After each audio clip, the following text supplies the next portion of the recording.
College football conference championship weekend is here. We're going to talk about the Big Five conference championships. These are all going to determine playoff spots. I'm going to give my predictions. So let's hop right into Friday night's matchup. UNLV versus Boise State, the rematch. Boise State barely won the last matchup, 29-24. Ashton Jeanty, the star running back for Boise State, who is approaching the record books in almost every single rushing category for a single season, he had a pretty good game versus UNLV. Almost 130 yards on 33 carries. The yards per carry were not there, but the volume was. And that's been Boise State's key to success week in and week out.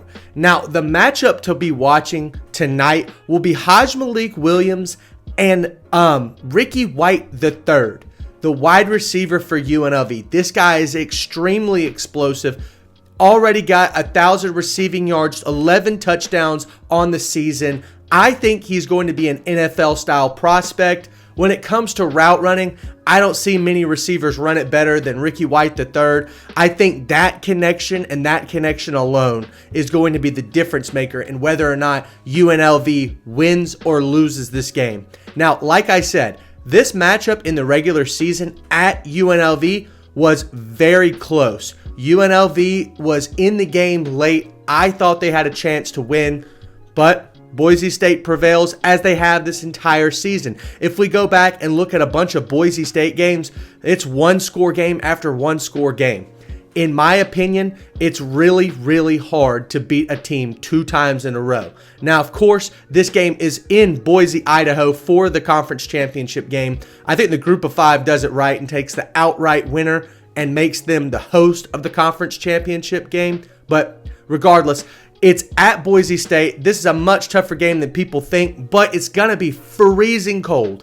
And when it gets cold, the run game goes to work. And I think that's going to be the X factor here.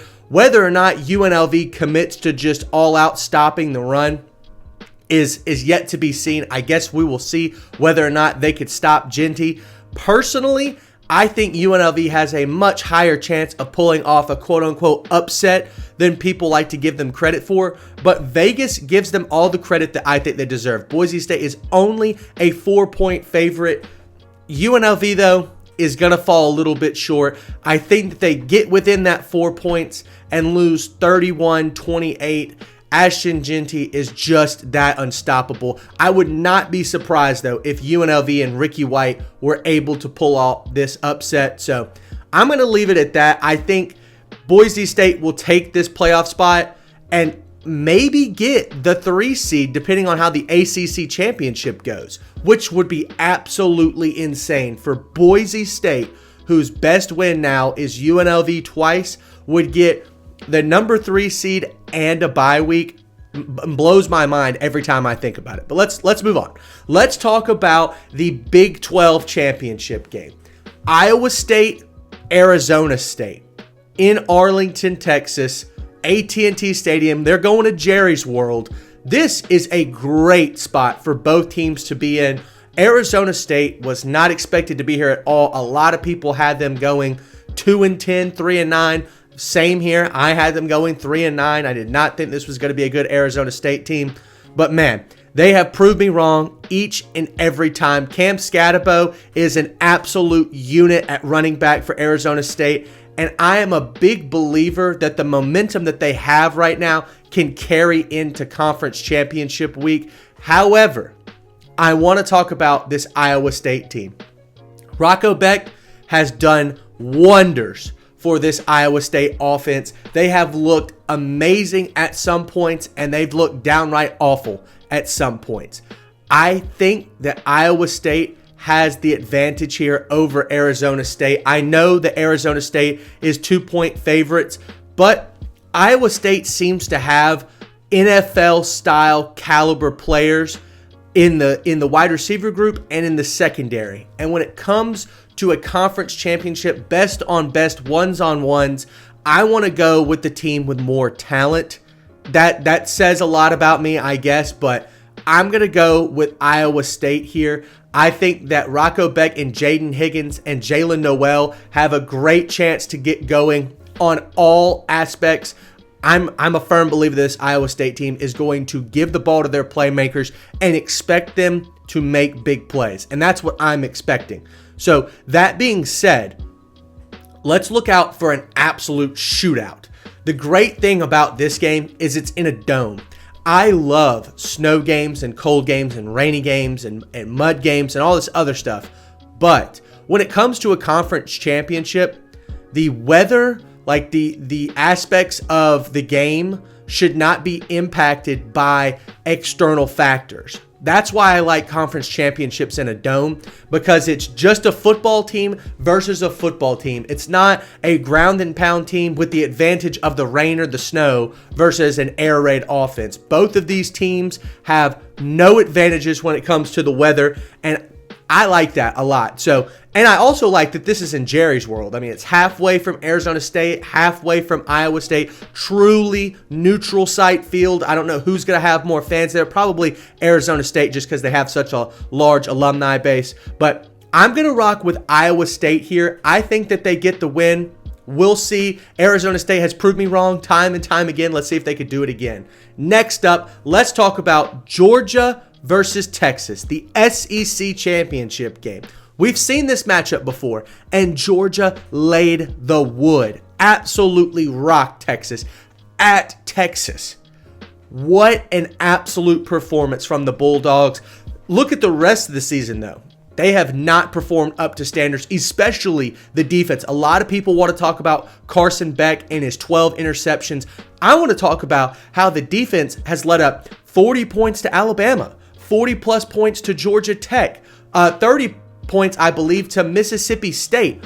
This defense has not performed over and over and over again. But versus Texas, they showed up, only allowing 15 points, getting multiple turnovers, causing Steve Sarkisian to bench Quinn Ewers was absolute crazy work. I'm not a believer in like the two quarterback system. Arch Manning has seen more reps as we've gone on along through the season. I don't think that's a good idea when it comes to conference championship week. You're going to try to get too fancy. I know that Texas is a 2.5-point favorite. Georgia has disappointed me in a lot of spots this year. But the thing that I want to look at is when the moment is the biggest, that second half versus Alabama, that game versus Tennessee, the game versus Texas, Georgia did show up and showed the world that they're capable of winning big games and doing the right thing. That's why I have Georgia winning the SEC championship game. Now look at Texas. They've had a lot of injuries at running back. Their offensive line has been highly touted all season long. But when you get into these big games versus Texas A&M, versus Georgia, the offensive line doesn't look as good as advertised. Not to say that they're a bad offensive line. I think they're unbelievably talented. They've got a couple of players on that line that will go in the draft. I'm specifically looking at their left tackle, Kelvin Banks, I believe. That being said, I don't know if the playmakers are the caliber that you need to outduel a Georgia this game. Yes, I understand Georgia's run game has been atrocious all season long, but I don't necessarily think that matters. Carson Beck has had a really bad season, but I've already talked about the aspect that his weapons are just not there this year. But regardless, Carson Beck has showed up, thrown 28 touchdowns, over 3,000 yards. Quinn Ewers is going to have to show me that he can get it done in more than one big game a year. He did it early on versus Michigan. We've seen what Michigan has turned out to be. He did it versus Texas A&M 2 years ago. He did it versus Alabama, but showed up short versus Washington. I thought he had a really good game right there until the end. There was a little bit of mismanagement. I digress. Let's continue with this prediction. I think Quinn Ewers is going to perform well, but not well enough to beat Georgia. This is pretty much a home game for Georgia in Atlanta. I expect the fan base, though, to be about 50-50 just because Texas has a lot of, wealthy fans that can afford to travel to Texas and buy tickets. So, even game, I've got Georgia winning it out 34-27 but we shall see. Next up, the second most important game of the weekend.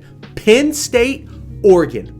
This is finally James Franklin's chance to win a big game on a nationally televised spot. This is it. This is the prime time creme de la creme of opportunities for Penn State to show up and win a game. Can they do it? I think they can. I have been an unbelievably big believer in Penn State this year. I thought that they were going to beat Ohio State. There were a lot of situational things that did not fall their way in that game, and they lost outright. I'm not going to blame anything else other than they lost. It's a fair statement. Oregon, on the other hand, has taken care of business at every point during the season. Now, whether or not that business was pretty, we could talk about that, actually. Let's talk about it. They had a field goal to win against Boise State. They barely edged out Wisconsin. And then I have talked about it probably a million times this year, how they barely beat Ohio State. I thought Ohio State was probably the better team in that moment. 1 second, one timeout, game-winning field goal.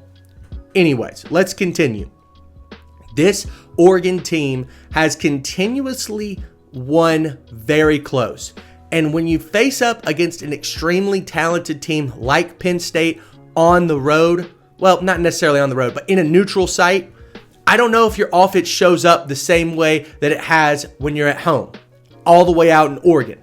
I think Penn State has a lot of advantages here. I think they're going to have the crowd advantage. I think they're going to have the travel advantage. I think they're going to have the time zone advantage. There's a lot of different things that Penn State has going for them. Not to mention, I think they have the best player on the field, Tyler Warren. Man, that guy is Taysom Hill on crack. This guy is absolutely insane. If you end up watching the Big Ten Championship game, make sure you look out for Tyler Warren, number 44 for Penn State. He will be all over your TV screen. 81 catches, 978 yards, 8 touchdowns for a tight end. Rushing yards, passing yards, you name it, he's got it.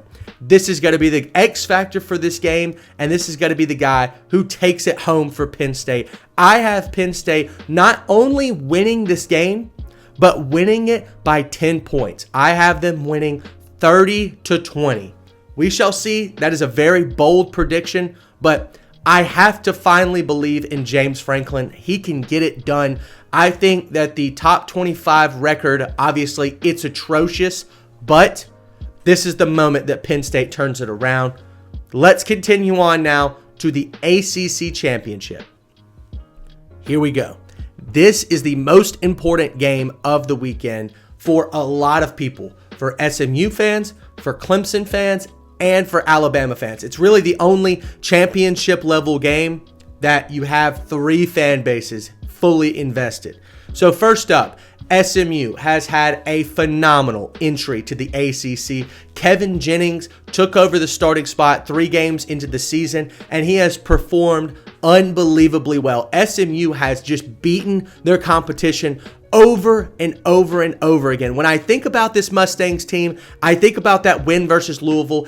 At Louisville, that was a bold game. I think about that home victory blowout versus Pitt. That was an amazing game. And then if you look at the rest of these games outside of Duke, they've taken care of business and won big. Now, they do have that home loss to BYU. That was a little bit embarrassing, but that was the game that everything changed and Kevin Jennings took over the starting spot for this SMU team. So there's a lot of context there. If you look at the rest of this roster, I think they're championship caliber players.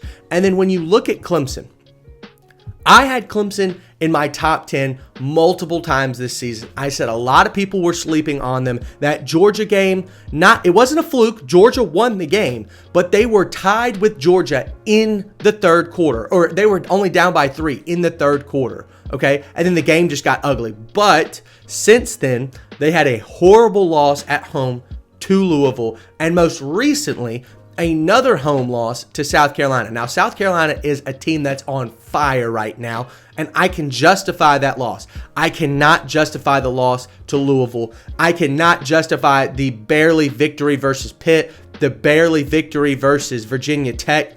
There's a lot of stuff going on with this Clemson team that I just can't explain verbally. You just kind of have to watch it. There's just some weird stuff going on multiple times this season. Now, when it comes to the game, actually, it's taking place in North Carolina. Clemson will be packing this stadium. It will basically be a home game for them. SMU, though, has performed well at home and on the road. I think that they can get this done. I would not chalk this up as some guarantee. SMU is only a 2-point favorite according to Vegas, so watch out. Both of these teams can win this game. Now, let's talk about the implications. If SMU wins, SMU will go to the playoff. Obviously, conference winner, they'll get a bye week.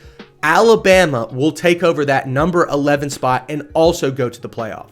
If SMU loses to Clemson and loses close, SMU will drop to that 11 spot. Clemson will overtake them, or probably, actually, maybe not overtake them. They'll probably sit at the 12 spot. SMU will sit at the 11 spot, maybe vice versa, but Alabama will be out of the playoffs. Now, if Clemson comes into this game and blows SMU out of the water and makes them look like a non-competitive team, the playoff committee has said that they're willing to take SMU and drop them out of the playoffs. So, if you're an Alabama fan, you have two things to hope for: an SMU victory or a Clemson blowout. Either or, Alabama has a high potential for getting in.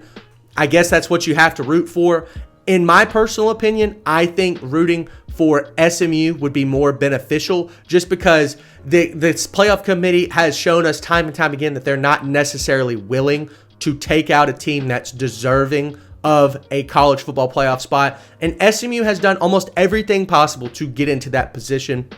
But I digress. That is conference championship weekend. Let me know what you think in the comments of these Big 5 games, and who do you think is going to end up making the playoffs in this SMU and Clemson game. All that being said, thanks so much for watching, and we'll see you next time.